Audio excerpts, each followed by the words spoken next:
Welcome to Looking at Lyme, an educational podcast of the Canadian Lyme Disease Foundation, designed to increase awareness, empower listeners with expert knowledge, and explore solutions. I'm Kim Cairns. In this episode, we speak with Blake Corbin. Blake grew up in the Ottawa Valley and became an avid hunter and outdoorsman.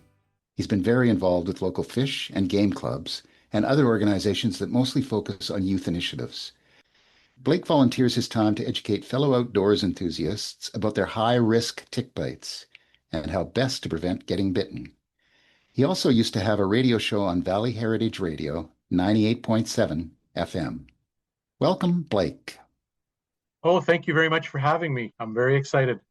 What pivotal moment or experience ignited your passion for hunting and fishing? So probably from a very young age. I have it from my father's side of the family, where 3 years old, I would say, probably, and started to get into the bush and stuff like that. And then I was always taught that outdoors people tend to make great conservationists, but also we tend to notice environmental changes or climate change or changes in our natural resources and our surroundings fairly quickly. And so you became interested in that really right off the bat and absorbed some of that information from your father, and then that expanded? Yes. And it's been a life learning experience pretty much ever since. How has the landscape of hunting and fishing changed over your lifetime? What's your sense of the changes that have happened?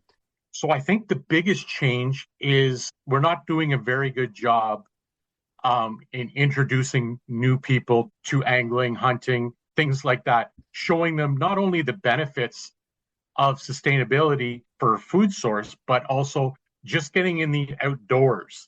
There's been lots of times where I'm turkey hunting or I'm deer hunting, and I'll note the birds that I see, the chipmunks that I see, different things like that. And lots of opportunities pass me by because I'm just too busy observing and watching how different things happen in the woods.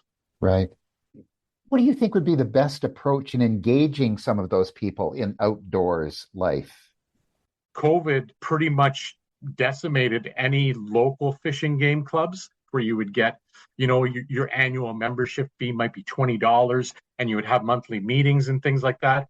Clubs that used to do the hands-on work and the volunteering, anything from tree planting to fishing 101 and things like that. It's not coming back as quickly, I don't think, as a lot of us thought it would. The outdoor gatherings, the fishing derbies, I call them ice fishing events, where we give away the equipment, free use of it and everything. And then I'm also a big supporter of the Ontario Tackle Share program, where just like a library book, you can go and rent out some tackle, use it for the day. There's lots of everything online through YouTube on how to tie a knot on the line, to what lures to select for certain things. I think we need to do a better job at that. Yes. You spoke about this weekend anticipating a crowd of about 300 or 400 people in a live event that you're orchestrating. That sounds like more of the real actual experience of engaging with the outdoors with someone of knowledge. Yes. So this will be my third event for the Fur Managers Workshop. And what they do is they actually open it up to the public. You can come in, you can see them skinning out animals, beaver, things like that. So you can see the pelts, see how it's done. You can see the traps. And for anybody that's in that industry, the traps now are very, very humane-like. And people get a chance to see it and go through that sort of thing, see the tools used and things like that. There's lots of vendors that are there as well, where they have anything from honey making to, pickling, things like that, foraging. And then that's where I enjoy the interaction with people, because for me, this tick presentation is just centered around awareness.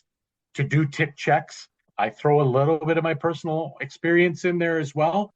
There's been experiences where I've been out turkey hunting, and in the springtime, I've gotten a little bit lazy. I didn't put my clothes immediately in the in the laundry hamper. I'm a single guy. lived by myself, no, never married, no children. So I was a little bit lazy. And then a day later, I had one, on my thigh. I got lazy. I didn't do a thorough tick check. And then anybody that I take into the woods, I thoroughly stress like 1, 2, even 3 days after, like these things can come crawling out of your hair. And, they like to find in and around your hairline, in behind your ears. So be very, very mindful of that. And that's one of the things that we have gotten a lot better with is taking them somewhere and so that they can actually send them away for testing. And because I hear from people that have had Lyme disease and it was misdiagnosed, it was, the symptoms were, oh no, it's something else. And then all of a sudden, they've developed Lyme disease and then it's a huge cost. They're going to other countries and, that's quite concerning. Yes. Yes. Excellent point. Have you personally known anybody that's been diagnosed with Lyme disease, and what's their journey been like? Yes. So this past fall, I had a coworker who was diagnosed, and he went through the 21-day intensive antibiotic. Right. And then last year, I had someone up in the Calabogie area. Her son developed Lyme disease, and he was 10 years old. He did the antibiotics as well, but he still has brain fog and still has, flu-like symptoms some days and things like that. But yeah, they never seen a bullseye on him or anything. And that was another thing too, was that some people tell me that they never got the bullseye or the bullseye was in another area rather than where they were actually bitten, which I find is also quite interesting. Yeah, I think it's important to point out to folks that not always does the bullseye arise. You can have a tick in bed and you can get Lyme or another infection and never get a rash. Can you describe your process for us about, walking your dog or being outside and what your process is like when you come back in? Yeah, so it's mostly to do with when I'm hunting. I do have what's called, I believe it's called Gorilla Juice. It has permethrin in it. And I do have that, and I do put it on just on my hunting clothes and on my hunting boots. It's easy in the hunting season in the fall because you're wearing fluorescent orange, easier to check. But yeah, so I do the tick checks. I, take off all my clothes when I come home. I don't know if I should be saying this on the podcast or not. I got quite a good laugh as well when I mentioned this during my seminars, is that being a little bit paranoid, I do a little bit of manscaping before turkey season, before deer season, so that they don't get out on any body hair. It has been working well. I do notice the ticks a lot quicker, but definitely the tick checks after showering, and then the next day when I get up, full tick check again, and just keep doing that for at least 48 hours afterwards. I find it is really working for me. Yes. Yes. I think that's sound advice for anybody, right? It's just realizing that threat is out there and to check. Does the presence of ticks shape your hunting tactics and camping choices? It does. And I'm so glad you mentioned that, because we don't run dogs anymore, and we haven't for probably a good 20 years. But some of the camps close to us do run dogs, and they'll have dogs with 200-300 ticks on them, and it's crazy the amount of ticks. But even if we do chases, as they're known as, we have guys that refuse to chase certain areas of the bush.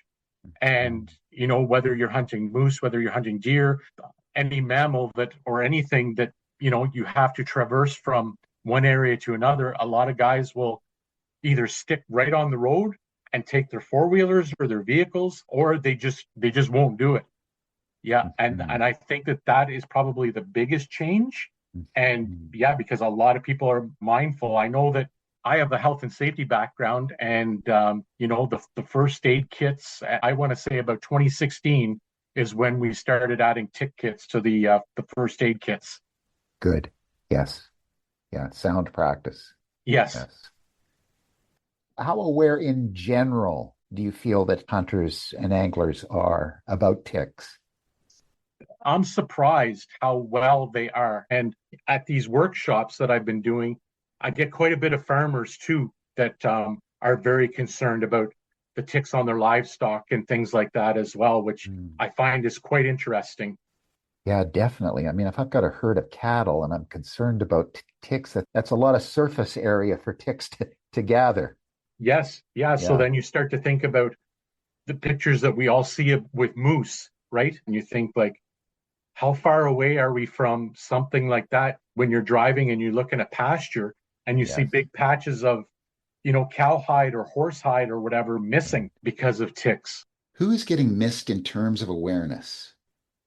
Think about the teenagers and the kids building tree forts, in the bush doing things like that, bush parties, and stuff that we don't participate in now. And I'm not saying any of our teenagers do, but I mean, being out in the woods and then coming home and just going right to bed, or not doing a tick check or anything like that. My eyes and my jaw dropped at that one because that was something that I never even thought about until now. If we could include them in any sort of tick awareness, and I have your can line flyer with me, and I think it's great that you actually have like a stick figure here, and you show the spots, which is fantastic. Yes. Yes.